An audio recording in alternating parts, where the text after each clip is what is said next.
Alors on va passer un petit peu de temps à comprendre ce que sont les fonctions de plusieurs variables, parce que c'est quand même plus difficile à appréhender que les fonctions d'une seule variable. Alors, une fonction de plusieurs variables se présente ainsi, je l'appelle petit f. L'ensemble de départ c'est r puissance n, et l'ensemble d'arrivée c'est r.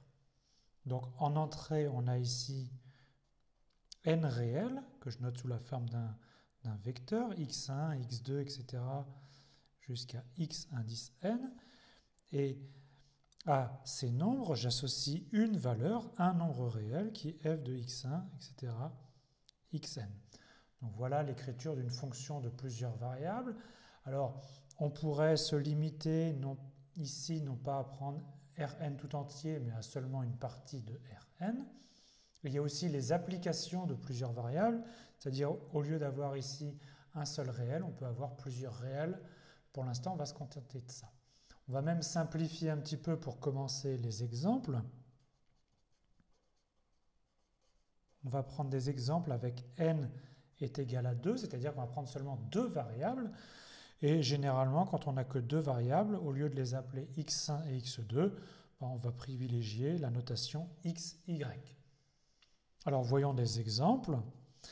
Premier exemple, f de xy, la fonction définie par x2 moins y cube plus, par exemple, x2y.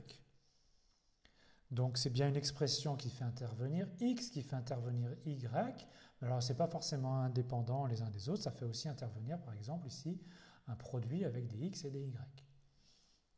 Un autre exemple de fonction, ça pourrait être cosinus de x fois y, et puis on peut avoir des exemples qui viennent de la géométrie, par exemple du plan.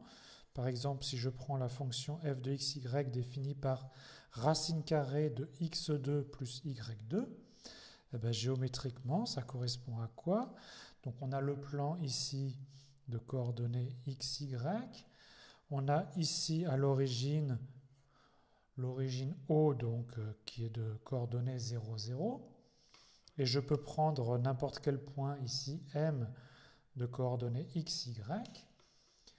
Et donc, notre fonction, en fait, correspond à mesurer la distance d entre l'origine et notre point M. Et évidemment, cette distance d dépend des coordonnées x et y, et ça dépend exactement par la fonction f qu'on a écrite ici. On continue nos exemples, on passe à des fonctions de trois variables. Par exemple, la fonction f de x, y, z égale à ax plus by plus cz plus d. Donc a, b, c, d, c'est des réels fixés. Et les variables, c'est x, y, z. Donc on a bien trois variables. Ça, c'est ce qu'on appelle une fonction qui est affine. On peut avoir f de x, y, z qui est égal à racine carrée de x2 plus y2 plus z2. Et donc c'est la même chose que tout à l'heure. Ça mesure la distance entre le point M de coordonnées x, y, z et l'origine, mais ceci maintenant dans l'espace. On peut avoir une fonction volume de a, b, c qui est a fois b fois c. Ça représente le volume d'une boîte à chaussures dont les côtés sont a, b et c. Alors on n'est évidemment pas obligé de se limiter à deux ni à trois variables, et d'ailleurs dans les réseaux de neurones, les fonctions vont avoir des centaines de variables, voire des milliers de variables. Alors voyons la situation un peu plus générale. On peut avoir une fonction f de x1, x2, etc., xn qui s'écrit a1x1 plus a2x2 plus, etc., plus an xn plus un dernier coefficient a0. Donc ça, c'est ce qu'on appelle une fonction affine. Donc c'est l'analogue de celle-là pour trois variables, mais là, un nombre quelconque de variables. Donc les AI sont des coefficients réels fixés, les variables sont les XI. Et puis on a aussi une fonction qui mesure la distance d'un point, alors dans l'espace de R puissance n à l'origine, qui serait donnée par, c'est exactement l'analogue de cette expression-là, et c'est x1 carré plus x2 carré plus etc.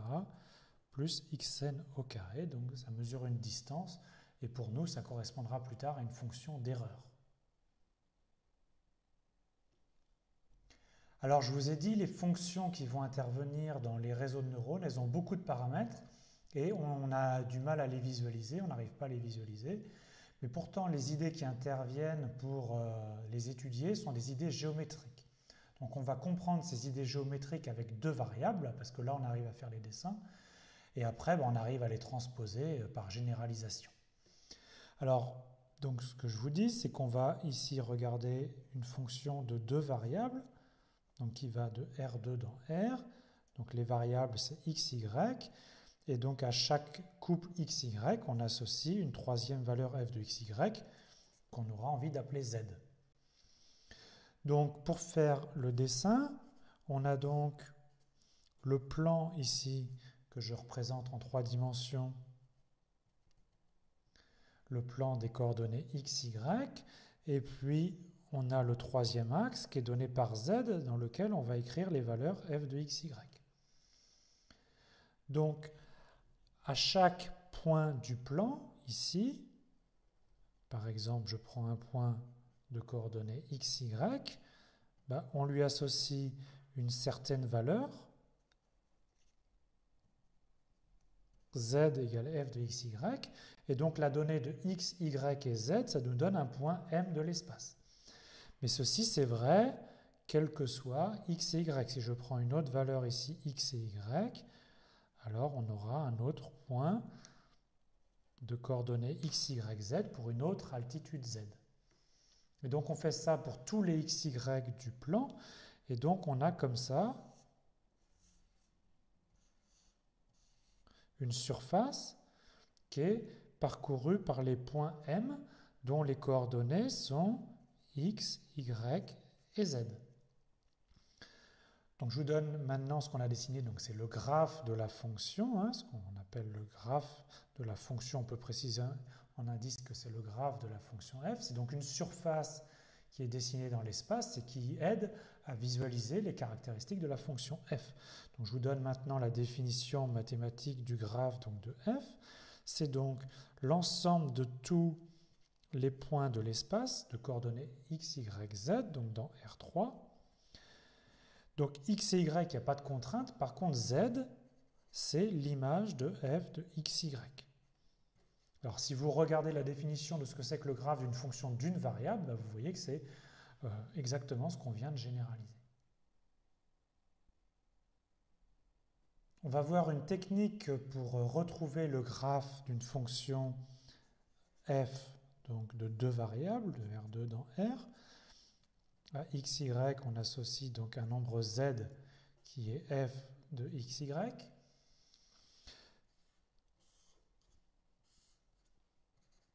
Donc on est dans l'espace, on a les coordonnées x, y et z. Et ce qu'on va faire, c'est qu'on va fixer une valeur y0. Alors, lorsque l'on fixe y0, notre fonction qui dépendait de deux variables devient f de x, y0, mais comme y0 est fixé, c'est bien une fonction d'une seule variable, et là on sait bien étudier le graphe, et donc on a le graphe de la fonction. Donc géométriquement ça correspond à quoi? En fait on a obtenu une tranche en coupant dans le plan d'équation y égale y0, on a ici notre fonction d'une seule variable. Et ce qu'on a fait pour ce y0 là, on peut le faire pour d'autres y0 et on obtiendrait d'autres tranches qui sont évidemment pas forcément les mêmes et qui peuvent évoluer en fonction de y0. Alors là, on avait fixé y0, on peut aussi fixer x0. Donc si on fixe x0, on a une fonction maintenant où x0 est fixé, et donc qui dépend de la variable y, mais ça reste quand même une fonction d'une seule variable. Et donc on peut tracer son graphe. Donc fixer x0, ça revient à fixer une valeur ici et regarder la tranche qui est perpendiculaire à ce qu'on avait. Alors c'est un petit peu confus comme dessin, mais on a en fait des tranches dans les deux directions. Et donc ça permet d'avoir une idée du graphe de notre fonction f. Alors voici un exemple dessiné avec l'ordinateur. La fonction, c'est la fonction de deux variables, f de xy égale à x fois sinus y. Et on voit ici les tranches qui sont dessinées dans les deux directions. Donc si on fixe par exemple une valeur de x, qu'est-ce qui se passe pour une valeur de x fixée? On a en fait une fonction de la variable y qui est une sinusoïde. Et effectivement, on voit ici une tranche qui est en forme de sinusoïde. Par contre, si on fixe une valeur y, à ce moment-là, sinus y, c'est un réel qui est fixé et ça dépend uniquement de x, qui est une fonction donc linéaire en x. Donc si on fixe une valeur y ici, en fait, on s'aperçoit que la tranche, c'est une portion de droite, comme ça. Une autre façon de reconstituer le graphe, c'est de la couper en tranches de même altitude. Et à ce moment-là, on arrive à la notion de ligne de niveau. Donc qu'est-ce que c'est qu'une ligne de niveau? Qu'on va noter LC. Donc c'est l'ensemble des x, y du plan, tel que f de xy est égal à c, où c c'est le paramètre ici qui définit la ligne de niveau. Alors il faut faire l'analogie avec les lignes de niveau des cartes topographiques. Donc vous avez sûrement déjà eu en main une carte topographique. Et sur ces cartes-là, on voit souvent les lignes de niveau, donc qui sont les lignes de même altitude. Donc vous avez par exemple la ligne de niveau des 1000 mètres. Donc si vous vous baladez le long de la ligne, vous ne changez pas d'altitude. Par contre, si vous allez d'un côté ou de l'autre, soit vous montez, soit vous descendez. Et vous avez plusieurs lignes de niveau qui correspondent chacune à une altitude. Peut-être ça, c'est la ligne des 1100 mètres. Donc vous savez que si vous allez de là à là, vous allez monter de 100 mètres. Et si vous allez par là, vous allez descendre. D'accord? Donc c'est une façon de représenter dans le plan une information de dimension 3.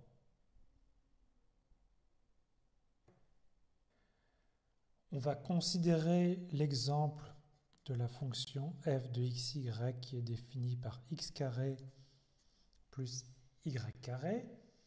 Je vous trace le graphe. Le graphe, c'est en fait une sorte de bol. D'accord? Et donc, les axes se retrouvent ici, x, y et z ici, l'axe z, qui est l'axe de symétrie du bol. Alors, qu'est-ce qui se passe si on coupe par une tranche donnée par un plan d'équation z égale c, donc un plan horizontal. Donc c, c'est une valeur fixée.